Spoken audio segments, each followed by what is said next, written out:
Hello everybody and welcome back to Oghuview, where I like to talk about the games I finished on my channel. And in this episode, we're going to talk about Mortal Kombat 11 Ultimate on Xbox Series X.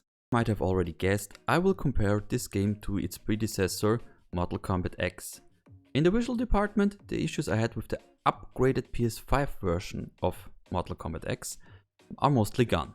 Yes, there still are some minor artifacts and frame dips in cutscenes, and yes, those also include certain fighting moves, like the X-ray moves in Mortal Kombat X, which are now called Fatal Blows in Mortal Kombat 11 and work a bit differently and are not as overpowered as before. But they're still devastating. But coming back to the real topic here, overall they cleaned it up a lot, so I hope the next iteration of Mortal Kombat will not have that issue at all anymore. Interestingly enough, I was able to see most of these problems in the Crypt, an area of the game in which you can unlock stuff for the game. As for stages and characters, they look fantastic, even better than before. But there's one thing that is bothering me. They changed a lot of the faces of the characters. I wouldn't say they are better now than before. I think it comes down to just personal taste. But it really bothered me playing these games back to back, 10 and 11, and hearing the same voices from the same characters, but seeing different faces. This is a minor gripe, I know, and I did get used to it, but it still was very strange at the beginning. Flawless her. What? Oh, that's her.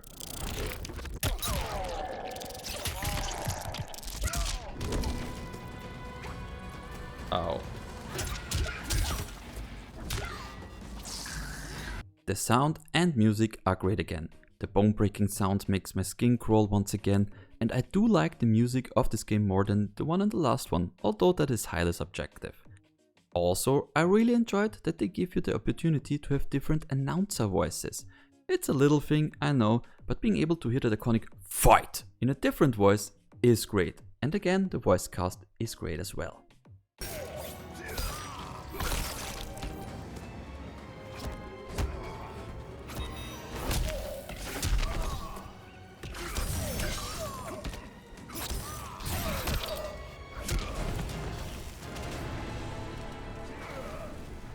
I think they embraced the whole B-movie goodness even more and delivered an even better experience than in the last one. There are still some minor plot holes, but less and smaller ones. The game itself is mostly easier than the last one, but there's one big exception to this. The final boss of the regular game, Kronika. I was not really changed up until her at all, and I was able to beat her, but to get the best ending, you have to beat her without being even defeated for one round. And that was really hard, and I had to lower the difficulty to easy from normal to be able to get that ending.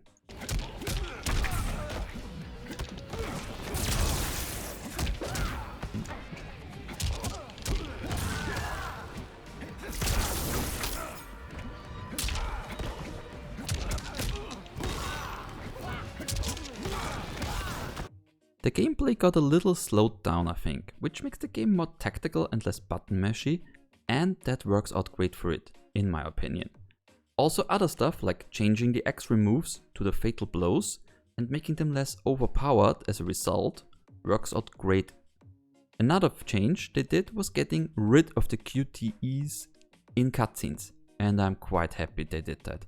Being able to choose the character you want to fight with in some chapters is a nice addition, but not having to deal with the QTEs really improved the game in my opinion. I'm not against QTEs, not at all, but in Mortal Kombat X they felt a bit out of place and forced into the game. Also, there are no more multiplayer factions.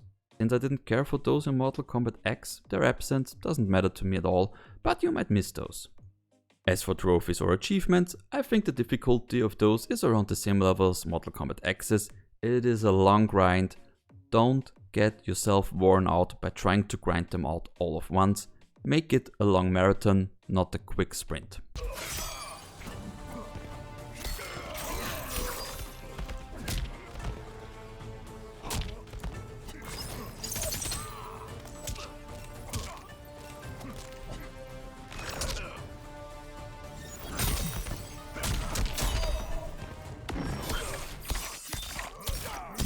should be enough to finish him.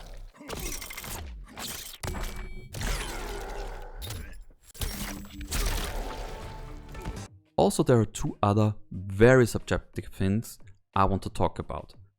First, I was really surprised how great the Xbox Series X controller worked with this fighting game. I had no cramps, nothing hurt, as it did with the PS5 controller, but that is really highly subjective.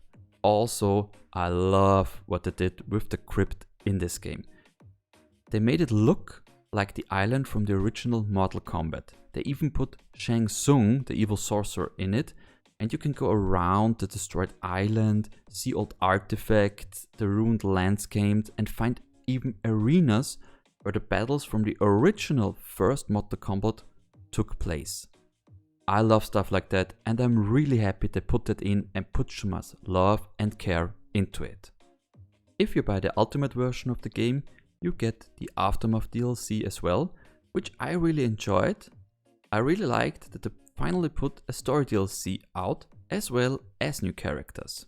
You don't need to have the DLC to enjoy the story, in fact you might prefer the original one, but I really liked it. Also, with the Ultimate version of the game you get new costumes, but also new characters like Oghupower or the TU-800 from Terminator. So in this case you might consider going for the Ultimate version in any case, since the value addition is really high and I think they hit a sweet spot in my opinion. Overall, I would recommend the game if you like fighting games. I think these two are in line. Yes, they are. Okay. That was luck. I'll be so honest, that was mostly luck. Bomb comets may contain interesting items. And this was my overview of Mortal Kombat 11 Ultimate. I hope you liked what you have seen. Please share, like, subscribe, all that jazz. Tell me what you think about it, and I hope I see you guys again in the next episode of either Oghuview or Oghupower. Bye bye.